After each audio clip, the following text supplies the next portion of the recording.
So like with loan token, for instance, what brings it value? So loan tokens value is for people that are helping to support USDL and receiving it as reward. Loan token to me is just like ink. Ink to Pulse is loan to LL. Does it have an upward value? Not at this time.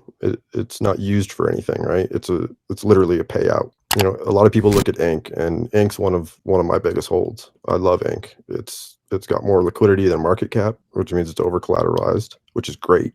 You know, the money's always going to be there to cash out. And if it ever has another value, such as, you know, if something's pumping it, then it becomes very, very valuable. Loan token's the same way.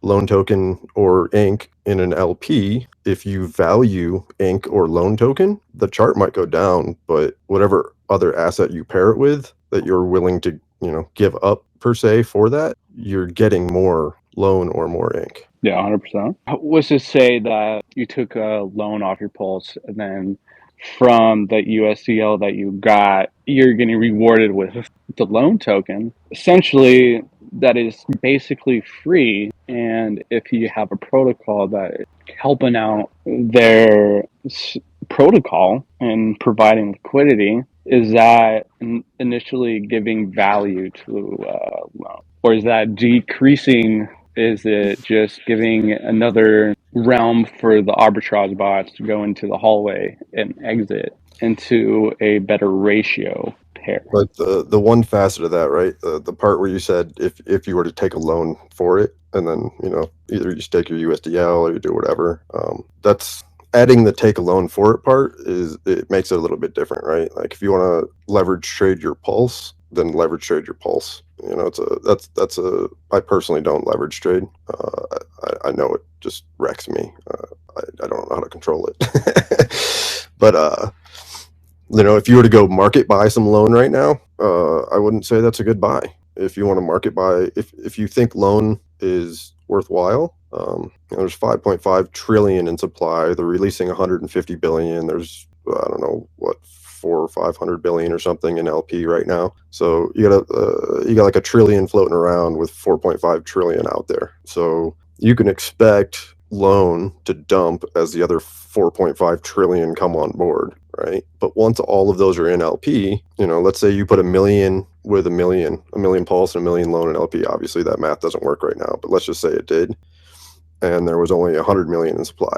When they dump the other 5.5 trillion into supply, you might now only have 10,000 Pulse, but you're going to have, like, you know, what's that, maybe 100 billion, right? Like you 100x up on one side, 100x down on the other. So at that point, once all of the loan is in supply, then loan can be bought and actually go up. So then it becomes, you know, valuable, right? Because the chart's going up, and you now, instead of owning the million that you held all the way down to worthless, you can pull your LP and you've now got 100 billion for 2 million Pulse. Or you just leave an LP and they buy it back out and they start putting the Pulse back in the other side. Mm-hmm.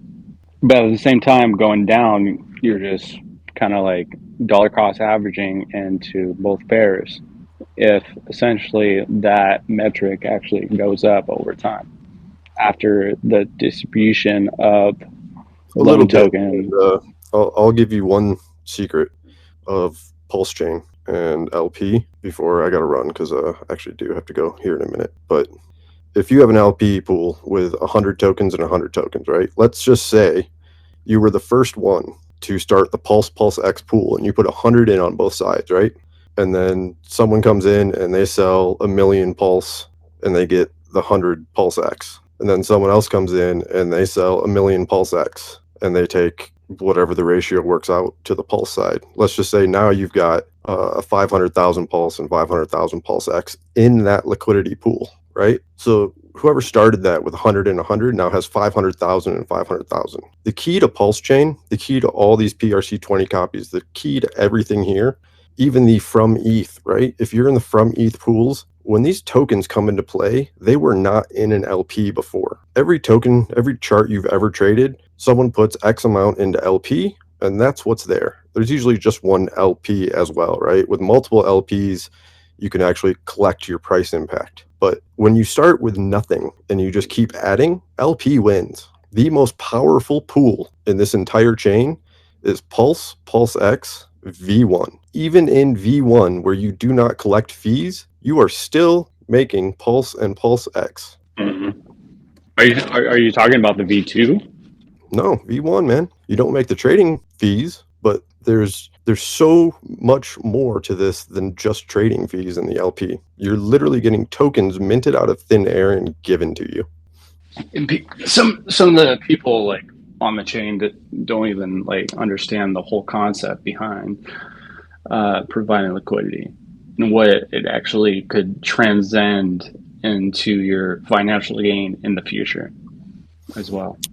You know MV, the MV token 414 launched? Mm-hmm. I I know consider much that to about it. be one of the most powerful coins in this entire chain. Elaborate. So if you're in LP, there's 4 different ways that you get tokens. One of them is LP fees, right? Another one is minting and selling those tokens, right? MV, anyone can mint it. If they mint it, they're obviously going to sell it. If they sell outside of price impact, it's going to arbitrage. And all of those extra coins that came from nowhere are now in the LP, and the price probably didn't drop a whole lot. MV is mintable, and that mint is based on a gas price, right? So whatever the gas price is the price of that coin divided by like 666 or whatever you can mint max per transaction.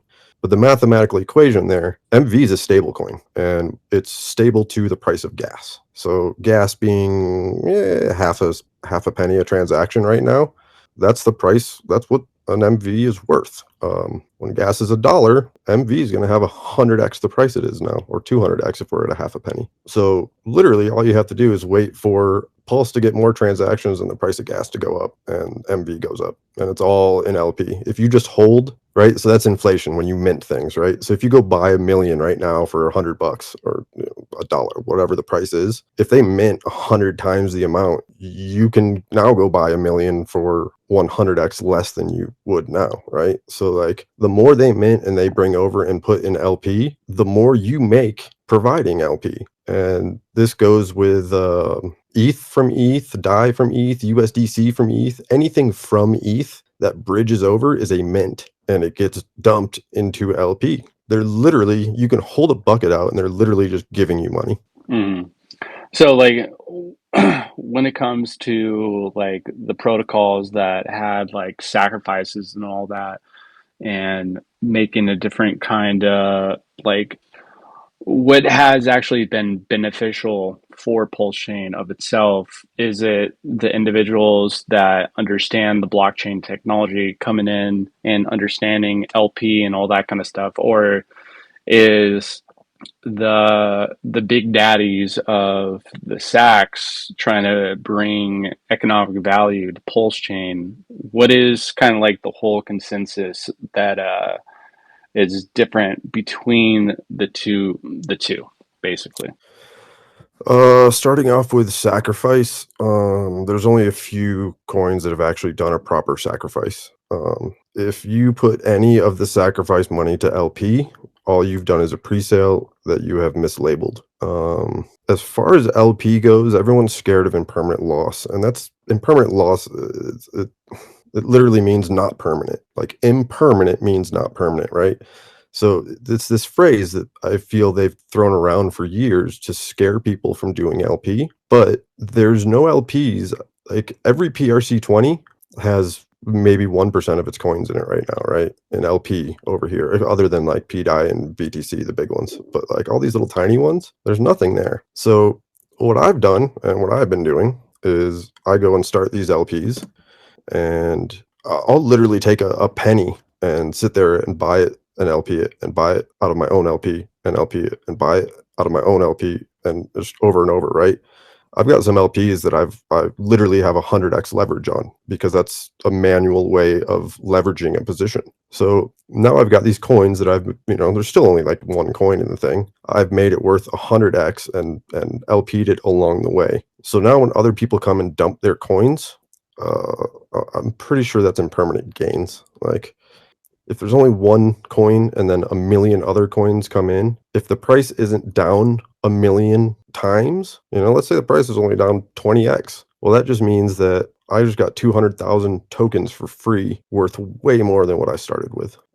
Yeah, 100%. And with that potential of, let's just say, said coin that you just went down like 70, 80%, the longevity of, if it's paired with like Pulsechain, and Pulsechain does a 50x, what would be the valuation of those said coins in that liquidity pair if you exit out that liquidity? If those coins are paired to Pulse and Pulse does 100x, those coins do 100x. So with the terms of impermanent loss, when people like if you're in a like a shit coin and it just pumps and dumps, of course that valuation is going to be zero and is probably not going to go up with Pulse. But if you're connected with a smart individuals surrounding the project, wouldn't you like put one or two things together and be like, all right, so if I did, let's just say that I did buy at the top of something, and then I did provide that liquidity on that top, and that specific project goes down 50, 60% in a somewhat bear market, that not everything is just going up like green candles, hockey sticks that everybody wants in the space. What like really happens once that actually happens? LP at the top works too. There was a 414 coin that I missed the launch of, and I think it was one of the 666 total supplies, and someone only put barely any into like the wrap Pulse side. So I bought like a 0.1 of that coin and paired it. I forget, it wasn't even much. It was like 100,000 Pulse or whatever. And my LP now, because the guy that first bought them, like he snagged the whole supply. He snagged like 400 or 500 of them. He then started selling into the Pulse pool. So my LP now has like almost 100 coins in it. So that's like 1,000x right there. And the Pulse side of it, because it's gone up and down and people did rebuy what he sold, is at like 1,000,000. So I have a 10x on my Pulse and 1,000x on my coin. So, put that in the middle, I made a 500x there, and I'm still an LP and I'm still collecting fees. So there, guys, the power of liquidity matters. And then once everybody understands that Pulsechain is going to be the most liquid chain ever created, just because of the fees involved of entering and exiting liquidities, entering and exiting trades. Once that happens and everybody understands, boom. And then once that happens and everybody understands the power of the sense of liquidity and smart like ideals and smart plays, and understanding the costs but understanding the rewards at the same time, it's just like people can look at a chart and it has highs and it has lows, but people don't understand the markets and how markets affect price on certain protocols. What the market of, it's like do you say Pulsechain reflects what the Bitcoin price is doing right now or Ethereum's price is doing right now? Do you think it has the same kind of the rhyme? No, we're like 70. I'd have to look at the page, but we're like 70%, 80% stables right now. So that's a 10 or 20%, right? If ETH's going up, then we have a little 10% pull. If we go up, we actually pull up from over there a little bit. But the way that the bridge works, if Pulse goes up, the from ETHs go up, right? So like if Pulse does a 2x tomorrow and no one trades anything, which obviously isn't going to happen because arbitrage people are going to take advantage of it. But if we did a 2x right now, our USDC and our DAI from ETH, the real ones, they'd all be at $2. They'd all do a 2x with it. So what it does is it makes everything from Ethereum run at a premium. And I've been screaming it. I've been watching. You can watch PaxG like a motherfucker, dude. PaxG hit $400 or $4,000. It's twice the price. And people laugh because they're like, oh, there's $100 in liquidity. And I'm like, yeah, well, I just bridged over and I made $40 off that $100 in liquidity. And I only dropped the liquidity $10 because I know how to trade. I do got to run. I'll say one thing real quick before I go. The world's largest free airdrop, it is a joke for those that have the coins because there is no liquidity and it is worthless, right? Where you put value, where I put value to those is in LP, because when I put a value to it and I make multiple pairs, they can only dump into one. So they can only take that price impact on one pair. That price impact gets spread amongst the other pairs, and I actually gain that value. So the world's largest free airdrop is worthless to those that got the coins, but it's the most valuable thing that I personally have in LP. It's free money. Just having the understanding and just a different kind of pretext, because like we are still in the future of Pulsechain at these levels, and people just don't understand. They just want to see the green candles. They just want to see the innovation. They just want to see activity. They just want to see the shillers. That's all they want to do. But at the end of the day, every single person has a specific job. They have a specific voice. They have a role to play. If it's eyeballs on them, if it's eyeballs on the chain, if it's eyeballs on certain founders, if there's different kind of thought process when it comes to people that sacked $60 million, and the outcome of that, just the chart just shows for itself. Or giving like the individuals coming into the space and just being a voice for the people and trying to just scream at the top of their lungs at the possibilities and the presumptions of what is possible when it comes to cryptocurrency, and taking away emotion out of the circumstance of the reality of what is set for your future. And every single individual here listening to the recording, um, has that different opportunity to change their life.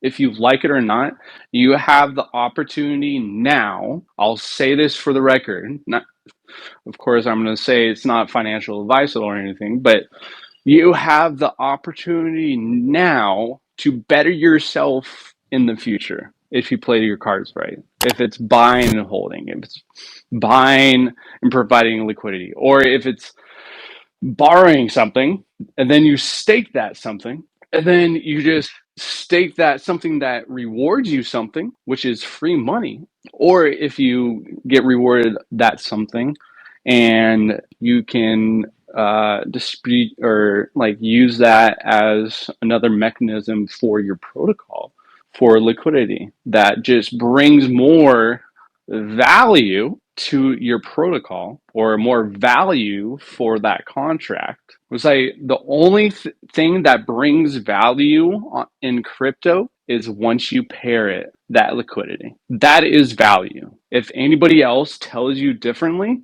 they do not know crypto.